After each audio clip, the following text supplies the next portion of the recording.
Olá, tudo bem?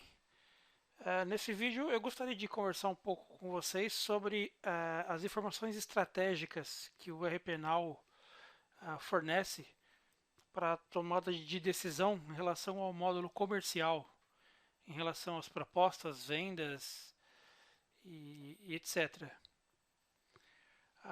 Então imagine que você tem um time de vendas que está trabalhando diariamente para cadastramento, envio e fechamento de propostas comerciais.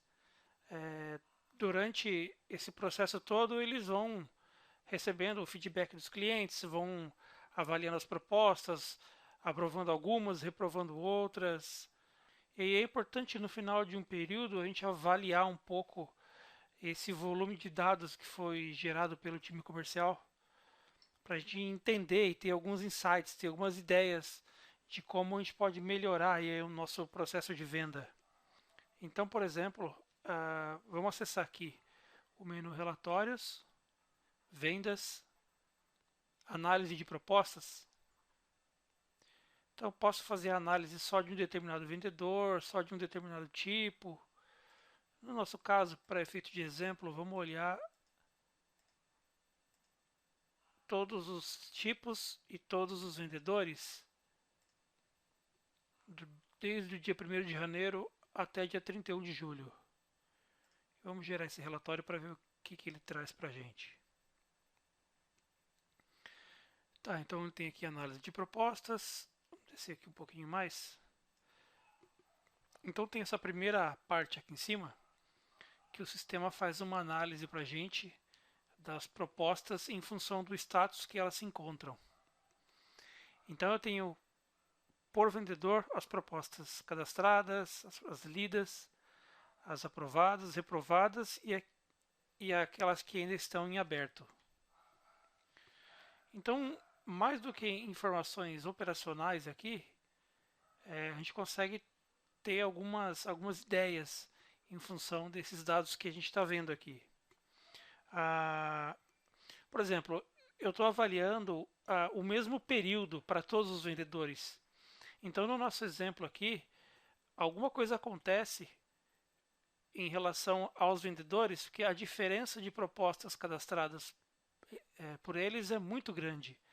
Então, no exemplo aqui, o Weber cadastrou 28 propostas nesse intervalo de tempo, enquanto que os demais vendedores, o que mais cadastrou no caso foi o vendedor Elisângela, que cadastrou 10. Então, são 18 propostas aqui de diferença. Alguma coisa tem de errado aí com essa. Ou o Weber está fazendo muita proposta e tudo de qualquer jeito, enviando isso sem muito cuidado, ou ele tem recebido mais leads, né, mais oportunidade de negócio que o restante do time de vendas. Então tem algum ponto assim para você avaliar e ver se isso é um problema ou não. Outra coisa que a gente poderia avaliar aqui é se a quantidade de propostas que um determinado vendedor fez influencia na taxa de conversão em relação às propostas aprovadas. Então, por exemplo, apesar do Weber ter feito 28 propostas, a taxa de conversão dele aqui foi de praticamente 50%, né? Das 28 propostas, ele conseguiu aprovar 15. Então, daí um pouquinho mais do que 50%. Se a gente for olhar o segundo vendedor, das 10 propostas que ele mandou, só 3 foram aprovadas. Então, tem uma taxa de conversão aí próxima dos 30%. No nosso exemplo aqui, o volume de propostas não interferiu tanto na taxa de aprovação, né? Mas normalmente o que a gente vê é o contrário. Quanto mais propostas são enviadas, menor é a taxa de conversão. Porque geralmente elas são propostas feitas com mais rapidez, com menos cuidado, enviadas sem muito critério. E então é um ponto para a gente avaliar aí no nosso funil de vendas. Um outro indicador aqui que a gente pode verificar é a taxa de reprovação. Então, o que a gente pode avaliar é se a taxa de propostas reprovadas de um vendedor for muito diferente do resto do time, isso pode identificar algum problema aí. Ou ele está fazendo alguma coisa de errado, ou o nicho de clientes que ele está abordando tem que ser atacado de uma forma diferente, ou o layout da proposta que ele está fazendo não tá convencendo o cliente, então de repente poderia estudar de fazer ela de uma outra forma. Então isso indica também algum problema que precisa ser corrigido. Outra coisa que dá para a gente avaliar aqui são as propostas em aberto. Então, em função das propostas, do total de propostas que foram cadastradas, a gente analisa aqui as propostas que ficaram em aberto. Então, assim, a gente consegue entender se o vendedor está conseguindo dar vazão ou não para o número de propostas que foi enviadas para ele. Então, no caso aqui, das 28 propostas que esse vendedor cadastrou e enviou, 8 delas a gente ainda não conseguiu um retorno do cliente, continuaram em aberto. Então é só entender se ele está conseguindo fazer o acompanhamento direito dessas propostas, entender por que elas ainda estão em aberto, se falta fazer um follow-up para o seu cliente, ou se ele eventualmente está segurando essas propostas porque ele já atingiu a meta dele desse mês, então está segurando um pouquinho aí a proposta para provar ela no mês que vem, para entrar na nova meta dele. Então tem tudo isso que a gente consegue avaliar aí em função disso. Seguindo aqui na tabela, no relatório, a gente tem as 5 propostas de maior valor feitas pelo time nesse intervalo de tempo que a gente executou. Então aí é mais para uma análise, né, de valorização e entender quais são as propostas e os vendedores que estão fazendo aí as melhores propostas. O mesmo conceito vale para clientes, né? A gente consegue avaliar aqui os top 5 clientes que receberam essas propostas. Descendo aqui para o próximo painel, a gente consegue avaliar os motivos de reprovação para essas propostas que o meu time de vendas tem enviado.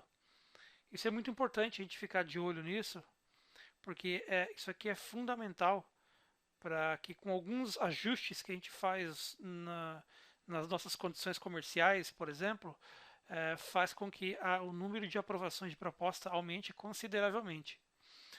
Por exemplo, digamos que a forma de pagamento, se fosse de longe o maior motivo de reprovação das suas propostas, então de repente, analisando que você está perdendo um monte de venda pela forma de pagamento com que você tem trabalhado, você poderia rever essa política de comercial da sua empresa e oferecer de repente um parcelamento maior, um maior número de parcelas para que fique mais fácil para o cliente pagar. Então, valeria a pena fazer uma experiência aí com alguns clientes para ver se você consegue converter um pouco melhor e combater esse motivo de reprovação, né?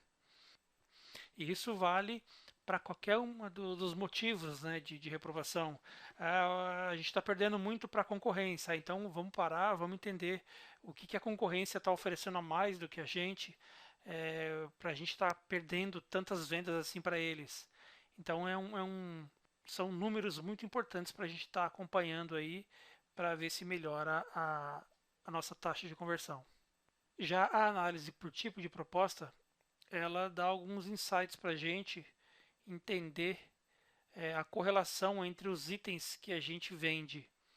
Então, por exemplo, a gente consegue entender se a gente vende mais fácil consultoria do que software. Então, de repente, se a gente faz muita proposta de consultoria e software casado na mesma proposta, de repente vale a pena avaliar se a gente não consegue desmembrar isso e atacar mais consultoria do que software. Também é uma forma de entender se a gente vende, identificar o tipo de proposta que a gente vende mais fácil e avaliar aí na sua estratégia se vale a pena atacar mais um tipo de proposta do que outro. Ou eventualmente o contrário, identificar que tem um tipo de proposta que está lá embaixo no ranking, que é o caso do hardware aqui, e fazer algum tipo de trabalho para conseguir levantar as vendas desse tipo, seja com marketing, com anúncios ou alguma aumentando o percentual de comissão dos seus vendedores para esse tipo de proposta. Enfim, você pode tomar várias atitudes aí para tentar levantar esse tipo de negócio na sua empresa. Descendo um pouco mais aqui, a gente tem a análise dos últimos 6 meses de propostas no sistema. Então a gente sempre vai trazer na coluna da direita o mês atual. Isso é independente do período que a gente selecionou no relatório. Eu sempre trago o mês atual e os últimos 6 meses de histórico aqui. Então a gente consegue ver aí de uma forma gráfica, visual, e também tirar algumas lições disso aqui. Então, assim, para cada mês a gente sempre tem as propostas aprovadas em função daquelas que estão em aberto ou não foram aprovadas, né? Mas de cara aqui a gente consegue identificar um problema. Aconteceu alguma coisa aqui no mês de abril que fez com que o número de propostas caísse drasticamente em relação a março e depois voltou a crescer normalmente até julho. Então dá para a gente entender, ou aconteceu uma coisa muito boa em julho que fez com que o time conseguisse enviar mais propostas e aprovar mais propostas, ou aconteceu uma coisa de muito errado em abril que fez com que praticamente nada acontecesse, né? Então também é importante a gente olhar esses números que a gente consegue comparar se um mês pelo outro teve alguma queda muito brusca aí, ou eventualmente teve algum aumento muito alto, e procurar entender o que aconteceu aí. Se caiu, é procurar entender o motivo para corrigir, e se aumentou, é entender o que foi feito para aumentar e continuar aplicando nessa estratégia, continuar investindo nela, porque ela está dando resultado. Seja campanhas de Google AdWords, ou qualquer outra atitude que tenha trazido mais clientes e tenha feito essa curva aumentar. Então esse foi um pouco da análise que a gente pode obter olhando os números que o RPNow entrega para a gente. É claro que tem muito mais insights que a gente pode tirar desses números aqui, né? Aí vai do tipo de negócio e da criatividade de cada gestor, né? Mas isso foi só alguns exemplos aí que a gente consegue extrair analisando esse relatório, ok? Então já sabe, se tiver alguma dúvida ou alguma sugestão, a gente está à disposição para falar com vocês, para conversar, para entender um pouco melhor, para dar alguma dica. Então, é isso aí, pessoal. Até mais.